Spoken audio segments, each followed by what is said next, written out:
Bismillahirrahmanirrahim. My name is Dr. Takneem Hussain, and we are going to start BS Physics Mechanics Heat and Vibration Lab.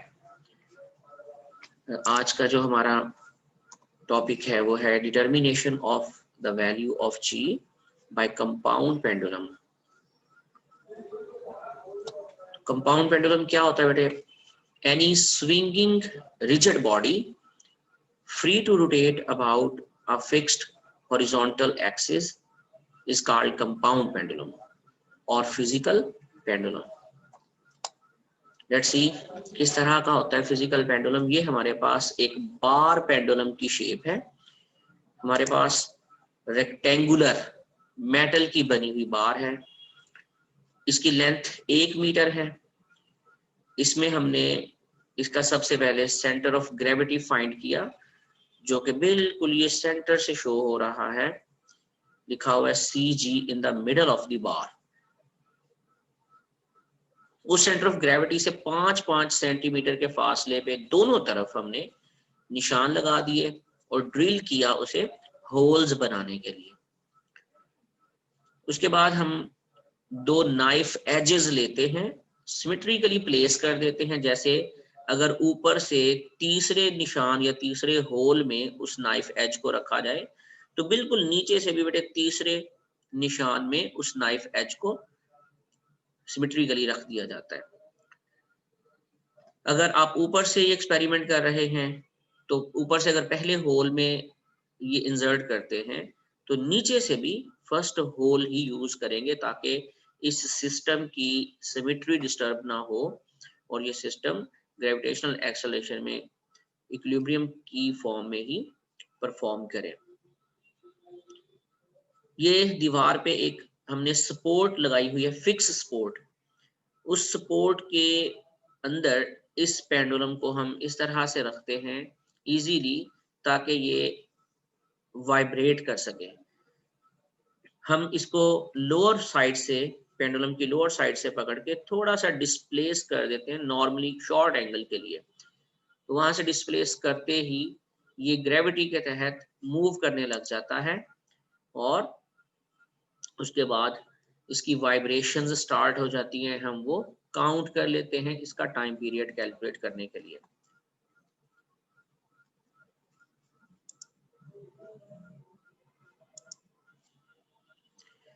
Ji, last time मैंने आपसे बेटे share किया था कि इस compound pendulum का जो मैथमेटिकल फॉर्मूलेशन है वो बहुत इंपॉर्टेंट है. चूंकि अब आप बड़ी क्लास में आ गए हैं BS फिजिक्स में, तो आपको ये कैलकुलेशंस आनी चाहिए.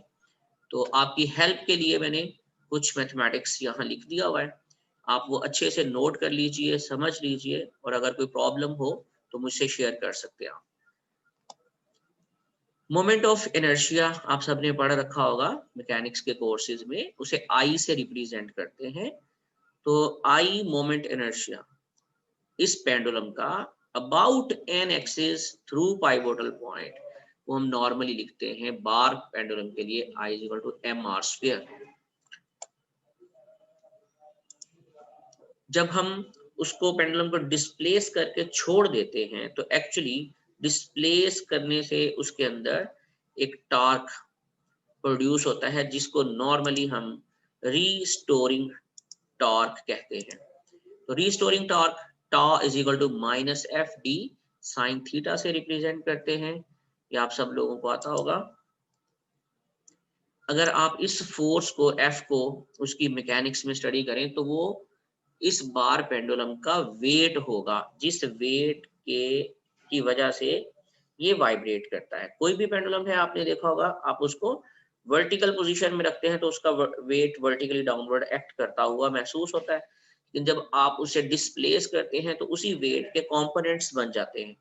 तो वो फोर्स वेट की फोर्स होती है, लिहाजा इस F की जगह हम mg रिप्लेस कर देते हैं. तो ये इक्वेशन नंबर 3 आ गई. यहाँ एक छोटी सी एहतियात हमेशा पेंडुलम के केसेस में की जाती है कि आपने उस पेंडुलम को बहुत ज्यादा डिस्प्लेस नहीं कर देना, उसका थीटा बहुत स्मॉल रखना है. तो मैथमेटिक्स की ब्यूटी ये है कि स्मॉल थीटा वैल्यूज के लिए अगर आप उसका साइन लेंगे, तो वो थीटा और साइन थीटा सेम आंसर आ जाते हैं। तो अगर आप इक्वेशन 3 में ये वाली कंडीशन पुट करते हैं for small theta sine theta is approximately equal to theta, तो इक्वेशन बनती है tau is equal to minus M G D theta, sine theta की जगह थीटा। नेक्स्ट बेटे, हम जानते हैं कि जब भी रोटेशनल मोशन होती है तो टॉर्क को रिप्रेजेंट किया जाता है आई अल्फा के साथ। तो इक्वेशन नंबर 4 में भी टॉर्क गिवन है, इक्वेशन नंबर 5 में भी टॉर्क गिवन है। अगर आप इन्हें कंपेयर करो तो I alpha is equal to minus M G D theta बन जाएगा।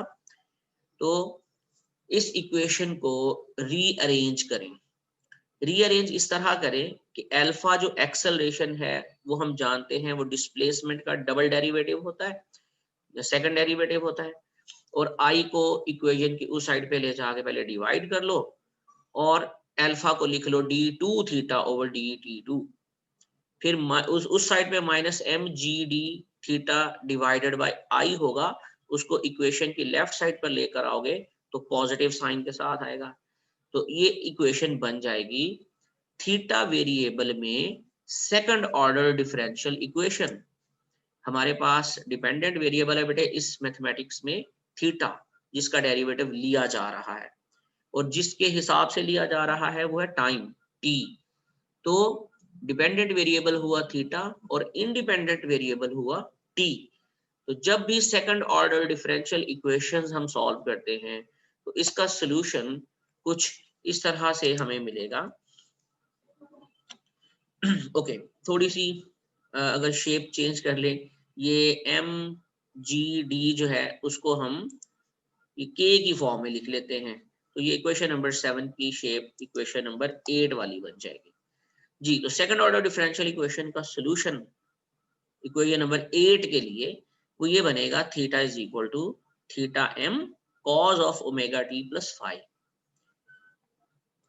अगर आप बेटे यही थीटा इक्वेशन नंबर 9 वाला सॉल्यूशन जो है वो इक्वेशन नंबर 8 में रख के सॉल्व करो, तो ये मैंने रेड कलर में आपकी सहूलत के लिए थोड़ा सा लिखा हुआ है कि d2 ओवर dt2, ये ब्रैकेट्स में करली ब्रैकेट्स में मैंने थीटा की वैल्यू पुट कर दी, प्लस k ओवर i के बाद फिर थीटा था तो फिर थीटा लिख दिया इक्वल टू 0।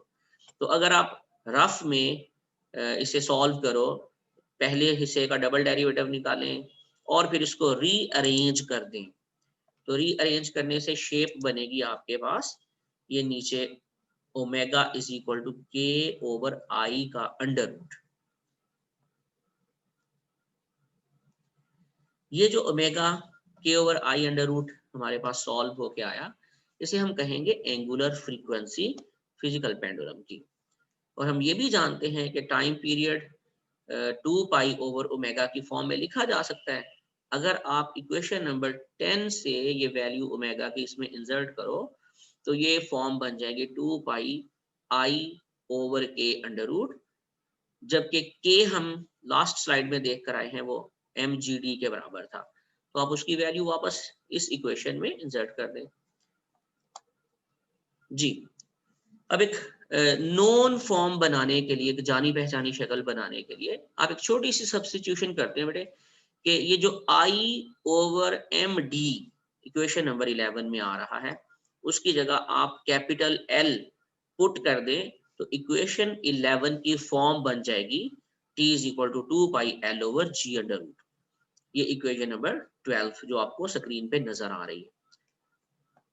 अच्छा, अगर ये फॉर्म बन गई टाइम पीरियड की तो यहाँ से आप जस्ट छोटी सी अलजेब्रिक कैलकुलेशन करते हुए इसका इक्वेशन का स्क्वायर करेंगे, जी को एक साइड पर ले आएंगे, तो ये ग्रेविटेशनल एक्सेलरेशन जी की वैल्यू निकलेगी हमारे पास 4 pi square L over T square. ये वाली वैल्यू हम यूज करेंगे इस कंपाउंड पेंडुलम की मदद से टाइम पीरियड ग्रेविटेशनल एक्सेलरेशन निकालने के लिए जी। Let's have a look on observations. हमारे पास इस एक्सपेरिमेंट करने के लिए कौन सी ऑब्जर्वेशंस होंगी?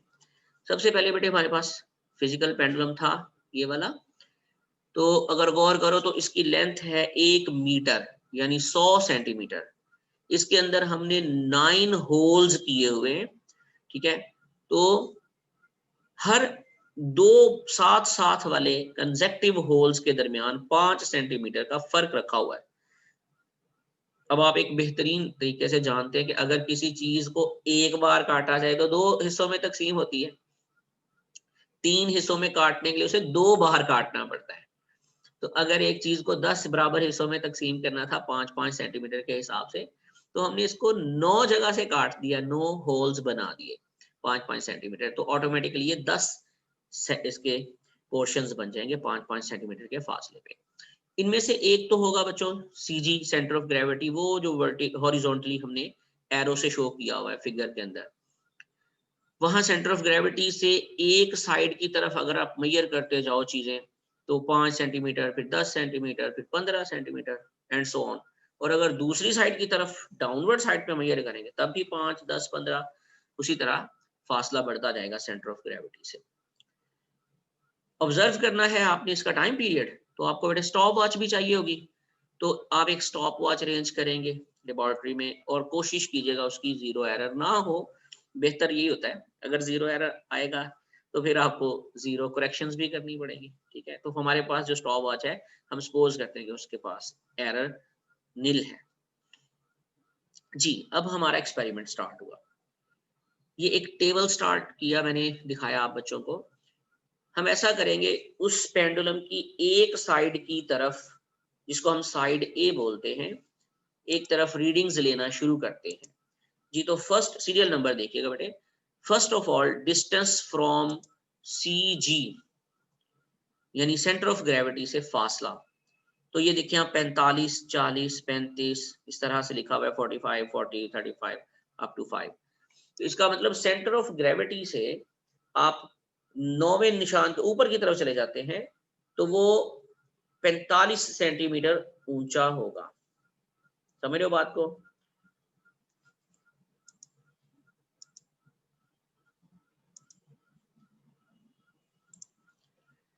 तो उस निशान पे रख के आप इसको एडजस्ट कर देते हैं अपने पेंडुलम को, और उसे डिस्प्लेस करके थोड़ा सा छोड़ देते हैं।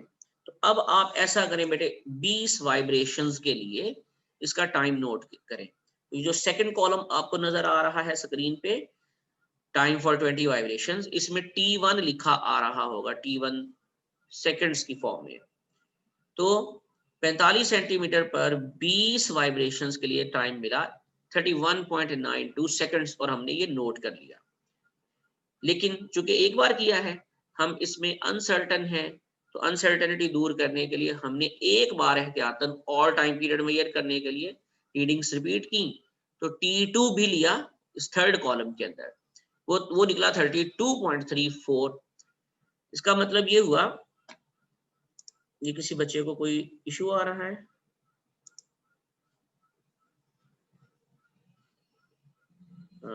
Let me check.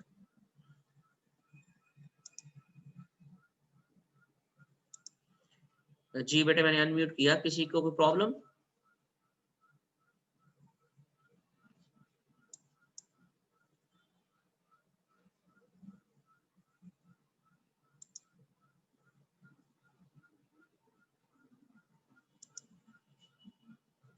स्टूडेंट सुन रहे हैं आप लोग?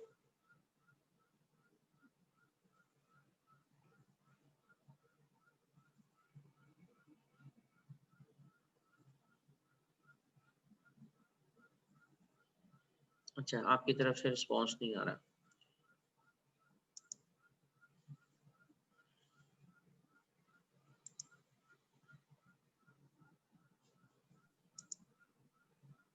सर जी वो आपने म्यूट किया हुआ था, आ रही है आवाज। जी बेटे, हाँ जी जी, कायनात कुछ पूछना चाह रही है।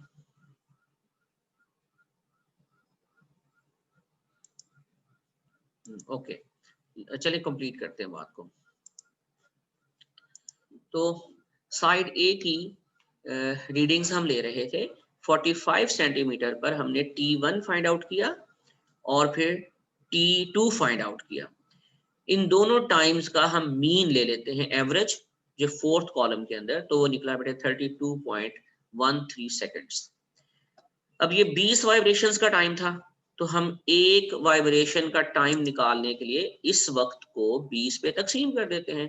तो ये चौथे कॉलम में जो स्मॉल टी है, इसे आप 20 पे तकसीम करोगे तो कैपिटल टी निकल आएगा, और वो निकला 1.61 सेकंड। नजर आ रहा है बच्चों? ओके, यहाँ एक छोटा सा सवाल था आपके लिए, मैंने रेज किया। अगर आप 45 सेंटीमीटर पर इस डेटा को ऑब्जर्व करो, तो वहां टाइम पीरियड निकल रहा था 1.61 सेकंड, और इसी तरह बिल तरतीब नीचे आते जाए 45, 40, 35, 30, हत्ता के 5 सेंटीमीटर पास आ जाते हैं फिजिकल पेंडुलम के सेंटर ऑफ ग्रेविटी से वेरी नेक्स्ट पॉइंट 5 सेंटीमीटर। जब वहां पे पेंडुलम को आप एडजस्ट करके वाइब्रेट करते हैं, तो पेंडुलम बहुत स्लो मूव करता है, इसलिए उसका टाइम पीरियड बढ़ जाता है। वो जो लास्ट पे मैंने 5 सेंटीमीटर वाली रीडिंग को अंडर बॉक्स किया हुआ है, अगर आप उसको गौर करो तो टाइम पीरियड निकला 2.52 सेकंड, जबकि 45 सेंटीमीटर दूर थे सेंटर ऑफ ग्रेविटी से, तो 1.61 सेकंड आ रहा था। तो ये मैंने आपके लिए क्वेश्चन लिखा था कि this time is too slow, can you tell? तो रीजन इसकी क्या होगी कि हम फिजिकल पेंडुलम को अगर सेंटर ऑफ ग्रेविटी से थोड़ा दूर करके बांधेंगे, यानी बांधने से मुराद एडजस्ट करेंगे उस स्पॉट पे, तो फ्रीली इजीली मूव करेगा। लेकिन अगर हम उसे डिस्टेंस कम करते करते सेंटर ऑफ ग्रेविटी से 5 सेंटीमीटर के फासले पे टाई कर देते हैं उस नाइफ एज को, और उधर प्लेस कर देते हैं दीवार पे, तो ज्यादा हिस्सा उसका ऊपर की तरफ लटक रहा होगा बस फ्री ज्यादा ना, और नीचे की जाने भी उतना ही कम पड़ जाता है इफेक्टिव मैथ।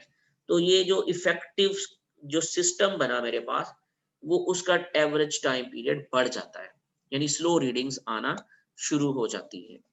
तो साइड ए के लिए ये था, साइड बी के लिए भी यही टेबल हम बनाएंगे बेटे। उस पेंडुलम को वहां से उठा के निकाल के दोबारा से दूसरी साइड से शुरू करेंगे रीडिंग्स, तो उसी तरह 45, 40, 35 and so on up to 5 centimetre ये रीडिंग्स लेंगे, तो टाइम पीरियड कैलकुलेट करते जाएंगे साथ साथ। यहाँ भी अगर आप फोकस करो तो पहली रीडिंग में 45 सेंटीमीटर पर 1.6 सेकंड वक्त आ रहा है एक वाइब्रेशन कंप्लीट करने का, यानी टाइम पीरियड यानी time required to complete one vibration is 1.6 second. लेकिन 5 सेंटीमीटर दूर अगर हैं हम सेंटर ऑफ ग्रेविटी से, तो उधर से 2.49 सेकंड टाइम आ रहा है। जब हम साइड ए और साइड बी के ये बेटे रीडिंग्स ले लेंगे, तो नेक्स्ट स्टेप हमारा क्या होगा कि हम ये जो डिस्टेंस है फर्स्ट कॉलम में और जो लास्ट कॉलम में टाइम पीरियड है, हम इनके दरमियान ग्राफ बनाएंगे। ठीक है, यानी कैपिटल टी हम यहां से उठा लेंगे और डी डिस्टेंस 5, 10, 15 ये यहां से उठाएंगे और एक ग्राफ बनाएंगे। जो ग्राफ हमारे पास बन के आएगा उसकी शेप कुछ इस तरह से, अगर आप फोकस करो तो इस ग्राफ में एक्स एक्सिस पे 20, 40, 60, -20, -40, -60 नंबर्स लिखे होंगे। ये है बेटे डिस्टेंस, यानी 0 से 20 से मुराद ये है कि सेंटर ऑफ ग्रेविटी से 5, 10, 15, 20 सेंटीमीटर दूर। चूंकि एक साइड का डिस्टेंस साइड ए का अगर हम पॉजिटिव पे ड्रॉ करेंगे, तो बी साइड का डिस्टेंस ऑटोमेटिकली मुझे ऑपोजिट साइड पे ड्रॉ करना था, तो इसलिए मैंने नेगेटिव नंबर से लिख दिया। इसका हरगिज ये मतलब नहीं है कि डिस्टेंस नेगेटिव हो गया, इसका सिर्फ और सिर्फ कॉन्सेप्चुअली मतलब ये है हमारे लिए, फिजिक्स इसमें ये है कि साइड चेंज हो गई है, डायरेक्शन। और आपको पता है फिजिक्स में माइनस साइन का एक ही मतलब है कि डायरेक्शन बदल जाती है। ठीक है, तो पॉजिटिव साइड पे एक्स एक्सिस में आपने 5, 10, 15 उन तमाम रीडिंग्स का टाइम पीरियड निकाला और प्लॉट करते गए। अगर किसी बच्चे को अभी याद है पिछली स्लाइड में, तो 5 सेंटीमीटर पे 2.52 सेकंड निकला था एक साइड का, और दूसरी साइड पे 2.49 निकला था। तो अगर 0 से 5 सेंटीमीटर राइट या लेफ्ट देखें, तो ये रीडिंग बहुत ऊंची ग्राफ पेपर में सबसे ऊपर लाई कर रही होगी वाई एक्सिस की तरफ, जहां पे हमने टाइम लिया हुआ है। तो वहां 5 से 10 सेंटीमीटर किया तो टाइम नीचे गिरेगा, 15 सेंटीमीटर किया तो टाइम और गिरेगा, फिर 20, फिर 25, हत्ता के 45 तक गए। लेकिन वो टाइम की वेरिएशन इस तरह से आएगी बच्चों कि आपको उसकी शेप इस तरह से मिलेगी जैसे एक थोड़ा सा को पैराबोलिक साइड सा, या यूं समझ लो हॉकी की तरह मुड़ा हुआ ये शेप नजर आएगा। तो एक साइड पे इस तरफ को अगर मुड़ रहा है ग्राफ, तो सिमेट्रिकली ऑपोजिट दूसरी साइड पे मुड़ रहा है। इस ग्राफ की खूबसूरती ये थी कि इसमें सिमेट्री होती है। अब जो ही ये सिमेट्रिक ग्राफ आप अचीव कर जाओ, तो आपका नेक्स्ट काम बेटे क्या है कि आपने इस पूरे ग्राफ में ये जो लोअर पोर्शन है बिल्कुल जहां टाइम पीरियड वेरिएशन में है, यहाँ पे करके एक लाइन लगा लेनी है हॉरिजॉन्टल। जैसे मैंने इस ग्राफ पेपर के अंदर एक हल्की सी ग्रे कलर में लाइन लगाई होगी, ठीक है। तो वो लाइन लगाने के लिए आपको कोई टाइम पीरियड फिक्स करना पड़ेगा। जैसे y एक्सिस पे 1.6, 1.8, 1. समथिंग आ रहा है, 2, 2.2।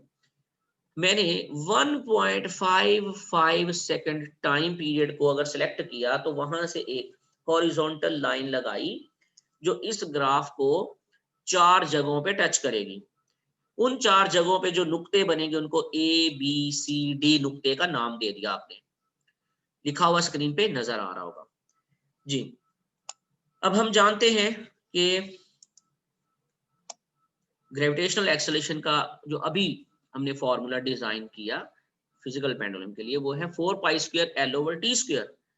तो यहाँ t क्या है जो मैंने अभी सिलेक्ट किया, फॉर एग्जांपल 1.55 वाला टाइम मैंने सिलेक्ट किया, तो वो चूंकि y एक्सिस का तो एक ही नुक्ता होगा, मैं उस नुक्ते से गुजरती हुई हॉरिजॉन्टल लाइन लगाऊंगा x एक्सिस के पैरेलल, तो वो तमाम पॉइंट्स को 1.55 सेकंड पे ही कट करेगी। बस वो ही नुक्ते मुझे चाहिए इस ग्राफ में।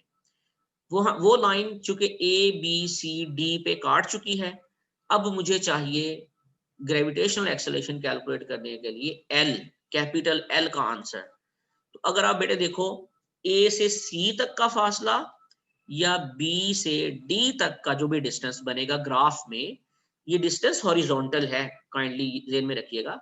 तो ये डिस्टेंस है, इसके यूनिट्स उसी तरह बेटे सेंटीमीटर में आएंगे। आपने इन दोनों में से कोई एक A से C या B से D, ये वैल्यू आपने यहां से निकाल लेनी है ग्राफ में से, वो हमारा L बन जाएगा, कैपिटल L आंसर। इस कैपिटल L की वैल्यू यहां इंसर्ट करेंगे, T की वैल्यू इंसर्ट करेंगे, पाई हमें आता है क्या है, कांस्टेंट है, इसको सॉल्व करेंगे तो हमारे पास ग्रेविटेशनल एक्सेलरेशन की वैल्यू आ जाएगी।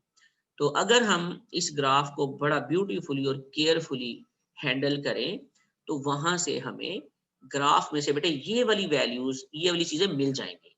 देखो तो क्या मिलेगा, time period capital T 1.55 second हमने अभी सिलेक्ट किया। अच्छा, फ्रीक्वेंसी निकालनी है, वैसे तो चाहिए नहीं थी लेकिन निकालनी है तो 1/t कर लो, ये आ जाएगा जी। AC की लेंथ या BD की लेंथ, अगर आप उस ग्राफ पेपर में देखें, मैं एक बार स्लाइड वापस ले जाता हूँ, यहां से देख लो। तो A से C तक की लेंथ क्या होगी, ये आप फोकस करो बेटे।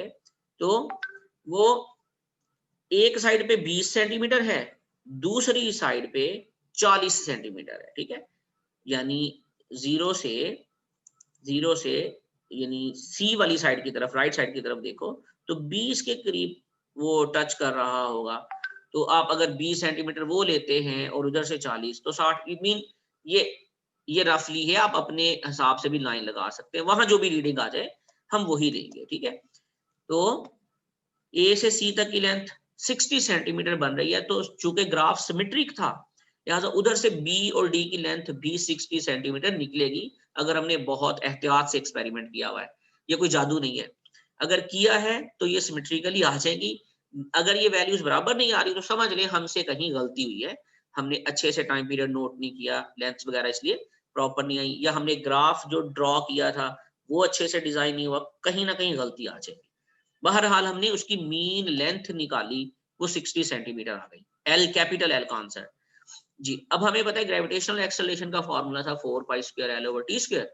इसमें बच्चों ये कीमतें आप इंसर्ट करो और इसे सॉल्व करो, आंसर आया 985 सेंटीमीटर पर सेकंड स्क्वायर या फिर 9.85 मीटर पर सेकंड स्क्वायर।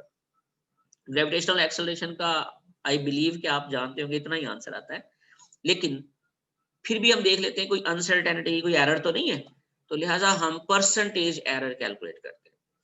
तो परसेंटेज एरर का फॉर्मूला बड़ा सिंपल है, आप एक्चुअल वैल्यू जानते होंगे जो भी है, और जो अभी जो कैलकुलेट की है वो आप कैलकुलेटेड वैल्यू, ये आप दोनों, आपके पास दोनों चीजें होंगी। इस फॉर्मूले में इंसर्ट करो बेटे, actual value minus calculated value divided by actual value, और उसे मल्टीप्लाई करेंगे 100 के साथ। 100 से ज़रब किया तो इसका मतलब 100 पे तकसीम भी करना था, तो परसेंट का सिंबल इसीलिए लगा देते ना 1/100, तो ज़रब 100 और बटा 100 इकट्ठा ही लगा दिया मैंने 100%, ठीक है। अब इसमें वैल्यूज इंसर्ट करेंगे तो 980 होता है सेंटीमीटर्स में, या फिर 9.8 होता है मीटर में। अब वो दोनों सेम यूनिट के साथ पुट कर लें तो ये बेटे एरर निकला 0.5%। ये बहुत कम एरर है, कोई बहुत ज्यादा एरर नहीं है। इसका मतलब है कि ये एक्सपेरिमेंट बहुत फाइनली परफॉर्म किया गया था, तमाम केयरफुल जो प्रिकॉशनरी मेजर्स होती हैं वो सारी लेके। अब हमारे पास फाइनली कंक्लूजन क्या निकला कि कंपाउंड पेंडुलम या फिजिकल पेंडुलम या बार पेंडुलम जो हमने इस्तेमाल किया, उसे इस्तेमाल करते हुए हमने वैल्यू निकाली ग्रेविटेशनल एक्सेलरेशन की 9.85 मीटर पर सेकंड स्क्वायर, और जिसमें से परसेंटेज एरर मिला है जस्ट 0.5% का। तो चूंकि मैं जरा आर्टिस्टिक माइंड भी रखता हूँ साथ साथ, तो ये आप देखिएगा बेटे, मैंने दो फिगर्स आपके लिए डिजाइन की हैं इस एक्सपेरिमेंट के एंड पे।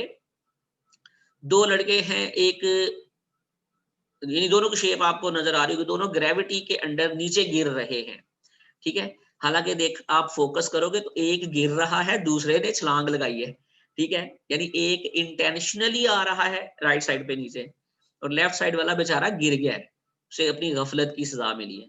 बहरहाल वो गफलत की सजा हो या वो इंटेंशनल हो, नेचर को इससे कोई फर्क नहीं पड़ता, ग्रेविटेशनल एक्सेलरेशन दोनों के लिए सेम रहेगा और उसमें कोई एरर नहीं आएगा, ठीक है।